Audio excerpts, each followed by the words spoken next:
Welcome, my friends. You are on Mavs Coffee Clarity with Denise DiGregole. Every week, we're spilling the beans. We're a show designed to help you move forward in work, love, and life. Who doesn't need that? If you just found me, welcome. And if you're a regular, thanks and welcome back. This is where I interview some fascinating people, mavericks in their own walk, right? All walks of life, from known to unknown, entrepreneurs to creatives, performers, athletes, forward-thinking people who found the silver lining in their fiasco, and they're sharing their beans here. Okay, and we're laughing along the way. We're unedited, authentic. It's like eavesdropping in on a coffee conversation. Coffee with a friend, my friends. Oh, is that like a double entendre? All right, we start the show with a Maverick Mindful Minute. So, coming out of the fashion industry, we lost a great this week. Iris Apfel, 102 years old. Now, I don't know if you guys know her. Look her up if you don't. But she was a maverick in her own right, a fashion icon. But what I love about her is that she actually worked with her husband for over 50 years. So I think there's hope for me, okay? Beyond that, she would say, live boldly. Live with a curious mind, a growth mindset. And I can't say enough about that. We cut ourselves short by letting other people's opinions censor us. She was the oldest model at 97 years old to receive a modeling contract. Never mind having her textiles in the White House for years, writing novels, and she just passed. And why I bring her up today is because that's what we're all about. Here we've been roasting ageism on Mavs Coffee Clarity. It's like all ages are important. Listen, friends, if you're 16 or you're 160, we all matter. So Mavs Mindful Minute is this. Just be bold like Iris. Just self-express. Be creative. Keep an open mindset. And forget about other people's opinions. You know what they say about opinions, right? All right, so today's pod is just incredible. I have an incredible lady joining us, the aggregator of information for transformation. Info to transform you and move you forward. An executive producer at a global ad agency with the moxie, creativity, and resilience like no other. I'm so thankful to have you on the pod. Welcome, Mindy Miller. Thank you. I didn't know who you were talking about for a second. I'm like, who's coming in? You, with your incredible story. It's a story of from riches to rags with no leg up and just charting your own path. Like, you know, you can't be any better to have on the pod today after Iris. Is that an age joke? No. It wasn't intended that way. Oops. Not at all. We don't believe in ageism on Mavs Coffee Clarity. No, I'm a shining example of that. You are actually. You You have transformed your life inside of a couple of years, never mind shedded a complete self. Now, I know we're always shedding something, but you shed like half a body and you transformed your life and you've got so much good information. So tell our audience a little bit about your backstory. So, backstory, just a regular girl from Pennsylvania by way of New York City to go to college. Met the man that I married at 20. Oh, you got married young then. Yeah, well, I was in love. Yeah, I don't do it to you. Right, exactly.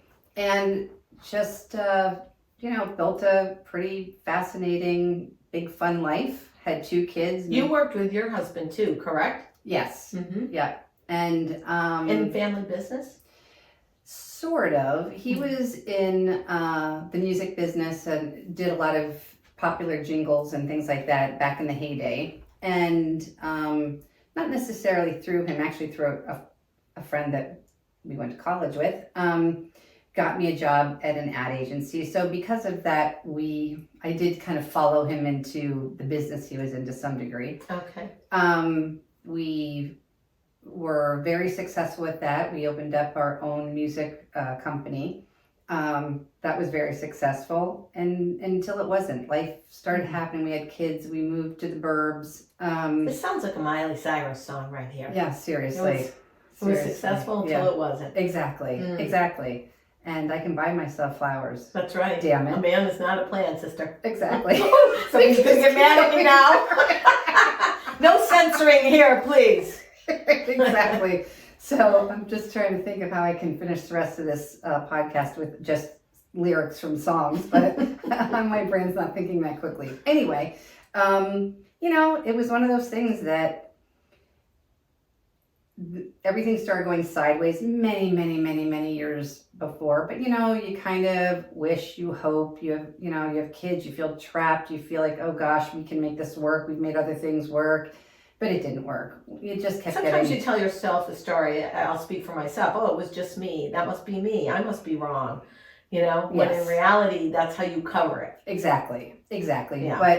But it was definitely like a slow unraveling of a sweater, basically. Your favorite sweater, to be honest. I mean, I was crushed, but it was slow, so it didn't feel, it was chronic, not acute, So, anywho. Well described, chronic, not acute. Yeah. Okay, got it. Yeah. So, and because So how many years were you married?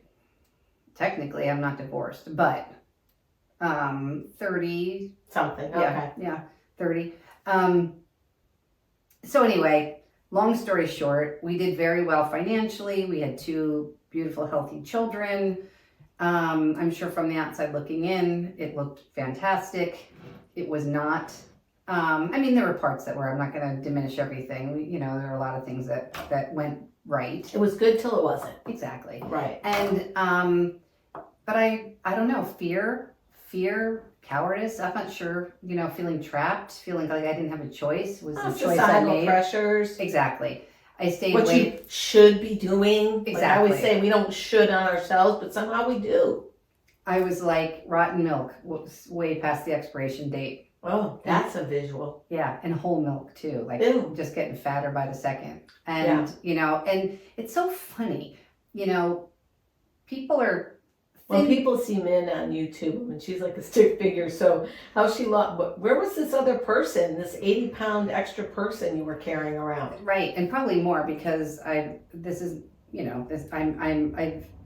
end of the day, probably from start to finish, from by the time I got married to, I probably gained 90 pounds over the course of time. A couple times I kind of got my shit together and was like, okay, I got this. But we're not, I want to be clear, like we're not weight shaming. For people that want to be whatever weight, it's totally cool. But it was like, that was your add-on. It wasn't like how you were, what you wanted to be. It was something that came to you as a result of being unhappy. 1,000,000%. It was Right. not because this is the way I was built. This is my body chemistry. This is my genetic makeup. So I'm just a bigger person. No. I was a fitness trainer. I was a competitive cheerleader. I was a dancer. This was not that, Some extra things attach themselves to your mind, body, spirit. Yes, this was collateral damage to the fact that I couldn't deal with my feelings or didn't know how to deal with my feelings. Okay. And So you decide that, you know what, you're going to feel your feelings, and then what? well, it took a long time for me to decide I was going to feel my feelings. I tried occasionally to feel my feelings, but then if it wasn't eating, it was shopping, or if it wasn't shopping, it was something else. And and finally when we had a reversal of fortune, quite a few deaths in our family. It was just a lot, and finally it was kind of like, wow, I need to go. If I'm going to survive, and this sounds super dramatic, but it was so true. If I'm going to survive life, I have got to make a drastic change. I've got to go on my own. And I've got to figure it out. I have to. It's now or never. So you had an intuitive knowing, like, I've got to go. Yes, I felt like I was dying. I felt like I was killing myself slowly. Right. One hand was like, who cares? And the other hand was like, help me. I was in that place. So what made you flip the switch and move? For the first time ever, I gave myself a deadline. I had never given myself a deadline before because I was afraid I would fail. Right. I was afraid the deadline would pass and then I'd have to live with that loser guilt, like, oh man. And So at that point in your life, you didn't allow failure. right. I did not. And I think for our listening audience, so many people are raised with not allowing failure, especially if you're in competitive sports, right? That's not in your repertoire. You're out to win. You're either first or you're last, right. It's so ridiculous when I think about it now, but that's how I was feeling. And so for the first time ever, 2.5 years ago, I gave myself a deadline. And I know... You said, listen, itch. Exactly. Notice I said itch. Yes. You're moving it. Right. And then what did your inner self say? Were you scared? Oh my God. I was sort of like, it was almost on autopilot. Like I couldn't, I felt a little like I was in shock, Mm-hmm. But I kept moving forward. I don't know how I did it, to be perfectly honest, to make that big leap. Mm-hmm. Other than, like I said, I'm very deadline focused. So for me, that worked. But the very, very, very few people that knew that this was in the works, I don't think a couple of them actually thought it would really happen, honestly. And, I was right. So now you move out. Yeah, so I move out and I take nothing but a suitcase. You take one suitcase after almost 20, 30 years. You're like, here's my one suitcase. Mm-hmm. No car. No car. My friend had a friend who had a very comfortable one room with a bathroom in her house. Ego, now I put myself in your shoes. Ego says to me, if I went from this palatial place with cars and vacations and shopping, and I go to my little place with no car, how am I doing? Because in my world, I would be freaking out. Yes. I think that's, the shedding is important, but how you get the skin off is another thing. Well, I think in my case, I didn't want to disrupt, my children were just out of college. Were they both out of college? My son definitely was. My daughter, she was just out of college and still living at home. And I think I didn't want to disrupt anybody.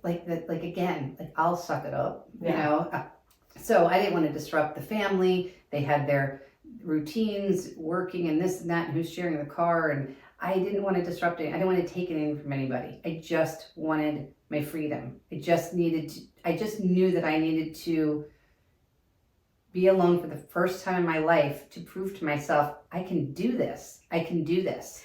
When you were growing up, were you always a person of this kind of moxie? I was, but then I lost it. But this was sort of like your resting rate, even though you lost it. You knew moxie could carry you through. I think so. I'm the youngest of 4 kids, and by the time I came around, look, my parents were awesome. I'm not trashing my parents, but by that time they were like, yeah, look, we got a party to go to. What are you doing on Friday night? My parents literally bought me a microwave so I didn't starve to death. Because microwaves are like the big thing. It was like, the late 70s. And I'd come home and my mother would have a plate with saran wrap in the refrigerator. That was my dinner for 2 days or something like that. Because they were out having a good time. They did their their time. Anybody that's more than 2 children would be like, I was the 4th or 5th and I was having a good time. Exactly. So the good news is I went under the radar. I didn't get caught doing anything because they were doing their own thing. So I always was the type of person who, I could figure it out. I knew I could figure it out. So I think that's another reason it was so hard for me for, I would say, almost 2 decades where I couldn't figure it out. So somebody clipped your wings or you clipped your wings. It was the self-induced thing for whatever reason. We fall into those ways. Who doesn't, right? If you're a really dedicated person and you put a family together, you kind of stick with it. Exactly. And I think transformation comes whether you like it or not. Right. And I have to tell you, part of my transformation, and I'll talk about it another time, is taking responsibility. I'm not blaming anybody. Did my ex do things that might have contributed? Of course. It takes more than 2 people. It takes 2. But my choices were my choices. Mm-hmm. And I decided to muster up the courage to basically make another choice. Was he okay with your change in choice? okay is a relative term. Was he okay? And I'm sure that he was wishing that I would make a different choice. I don't know where that came from, if that was a real ego thing or if it was a real like, oh my gosh, like I don't know, and it doesn't really matter at this point. We've worked really hard to keep our family intact and be friends and whatnot. I'm super proud of us. That's awesome. That's awesome. And your kids, I've met them before. They're fabulous. Thank you. Really fabulous kids. So they take after me. I mean, no, just kidding. They do. No, I don't know your spouse. I'm sorry. No, they're very, very much a combo of both of us. But sometimes we joke on Mav's clarity. People, exactly. Get over it. And then I get a letter from the lawyer. Right. Just kidding. Please cease and desist with your defamation of character. So that's how I actually left. And then I realized that was the easy part. Yeah. If you would have told me that leaving would have been the easiest part of the next 2 years, I would have been like, oh, really? But it was the easy part. The hard work started after that. So now you're out on your own and the hard work starts. What's that look like? Because to our listening audience on the pod, and you can tune into YouTube, Mindy's lost 80 pounds, but you've transformed your life in so many other ways. I mean, you've accelerated your career again. So what'd you do? Well, did you buy it at Walmart? I ordered it off of Amazon. It was like a Prime special. You got it 2 days later? I got it that afternoon. Oh, hey, you have connections. Exactly. I wish. Oh my God, I wish. But no, it was. It started with I think I sat in this room and was kind of in shock. Where I was, the future that I thought that I was going to have was no longer available to me. Everything that What was the future you thought you were going to have? What'd you leave behind? It was, it's safety, security. Yeah, safety, security. Something that felt.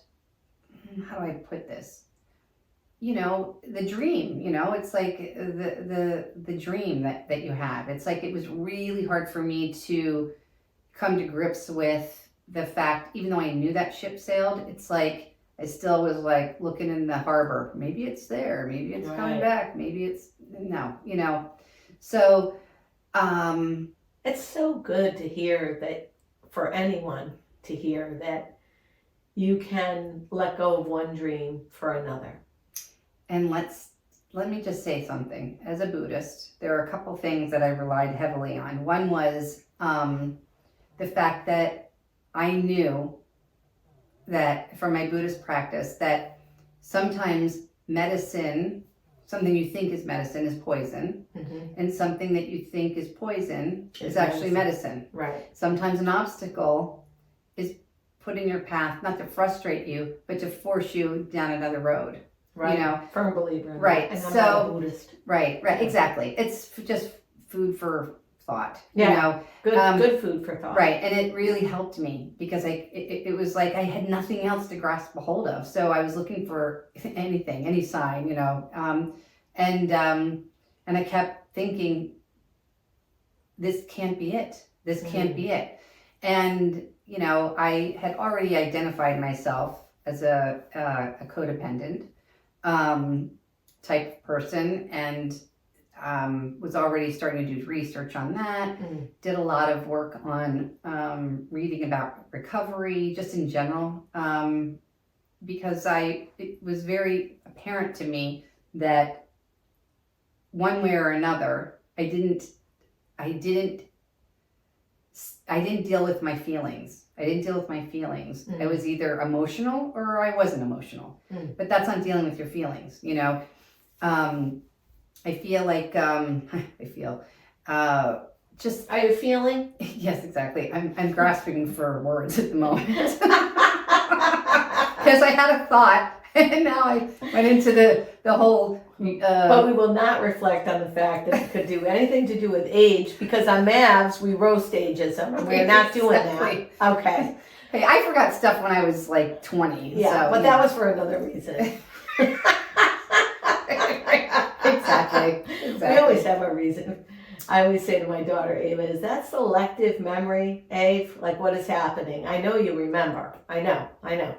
Okay, so you've got, what I liked when we talked offline in a pre-show talk, you said, I had to sit with my shit. Right. So, and that to me really hit home because busy entrepreneurial person dealing with so many things myself, I fly through things. I think, I felt that, I accomplished that, I understand it functionally, I'm good. But I also realized recently there were things I never really took time to grieve, acknowledge, feel, see. I was just on to the next.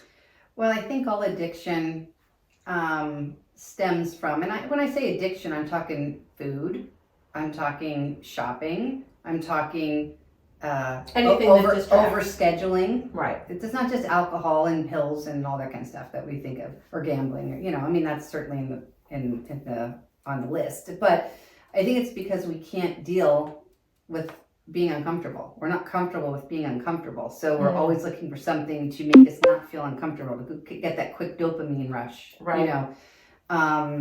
And so people look at me and they'll be like, "Oh my gosh, are you on Ozempic?" It's like, I swear to God, I have a friend who's asked me 3 times. Third time, I'm like, "Why do you keep asking me that?" And she goes, "Because I don't believe you." She was honest. Right?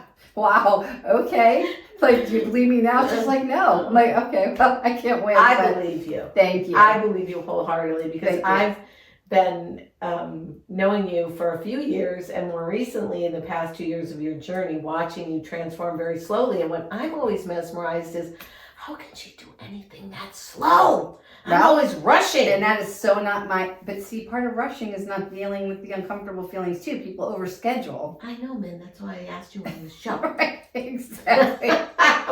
My friends listening are like, yeah, she's an overscheduler and an avoider. Right. Where's that mirror that I'm holding up right now? No, so but people say like, "Oh my gosh, how'd you lose your weight?" And it's like, this is what you see on the outside is just really a reflection of the work I've done on the inside. Wow, honestly. That's powerful. Really. Now that is some spilling the beans. Right. I mean, because I've lost weight before. It didn't last. I was so insecure that it was going to come back. I was always in fear. It's like, oh, down, whatever. So what is your confidence now? What is it? I'll never be out of shape and unhealthy again, unless, out of shape if I have an injury or something, I can't work out, I guess I'm out of shape. But I will never go back. So you prioritize yourself. Definitely. And I prioritize being present to what made me overeat to begin with. So for the people listening in, eavesdropping in our coffee conversation, what do you want them to, now I want everyone to know that also Mindy's got so much to share. She's coming back for a part 2 and we're going to spill more beans. But before we cut it early this evening on a Sunday night, so we can actually catch up. So we can go eat. Yes, we go eat. No, just kidding. Just kidding. What do you want to leave our listeners with? Like, give us like your top beans. Like, feel your feelings. Okay, yeah, 2 things. We have to learn I'll say 3 things. I like 3. Okay. So one is that we have to take personal responsibility. Mm-hmm. I don't care who did what to you, and you might have had some horrible things happen to you from loved ones or strangers or whatever it is, and that's horrible. Mm-hmm. You still got to take personal responsibility for how you handle it. You just do. That's right. I agree. You just do. That's one. Number 2. Number 2 is that you have to start being comfortable in a weird way with being uncomfortable. That's huge. And I've got a lot of skill, a lot of tricks for that, from sort of fun, quirky, weird things to like some deep, heavy stuff. Are you going to tell us one now or tomorrow? Tomorrow. Oh my God, we got to wait. Okay. And then the third one is there's a very, very, very big difference between motivation and discipline. Motivation's bullshit. Sorry, it's bullshit. Wow. Yeah. It's And I learned bullshit? I never was disciplined my whole life. And it's a game changer. Tell us discipline. Meaning slapping? No. I mean, when you're motivated to do something, Yeah. you're motivated. That Yeah. by very nature of the word, You're motivated, so you're going to do it. Right. How long can a person stay motivated? I don't know, a couple weeks or a month maybe even 3 months. I don't know. Yeah. That's not going to keep you consistent because there's going to be days that you don't want to do what you need to do. Right. And that's discipline. It's a different muscle. You can be taught it. You can, you practice it. And that's the game changer. That is the game changer. Wow. Man, are you really coming back tomorrow so we can finish and go to part 2? Because I know you have a lot more to share. I'd love to. Well, my friends, you've heard it on Mav's Coffee Clarity with Denise DiGregoli. Thank you, Mindy Miller. Whoopsie. That's right. You've heard it, and I love the word discipline. See, I caught myself there, right? All right, if you want to learn more about my creative consulting services, visit DeniseDiGregoli.com. Follow us wherever you follow your favorite pods and on YouTube, Mav's Coffee Clarity with Denise. We're helping you move forward, my friends, one bean at a time. Everybody's got their own maverick, and Mindy was our maverick today.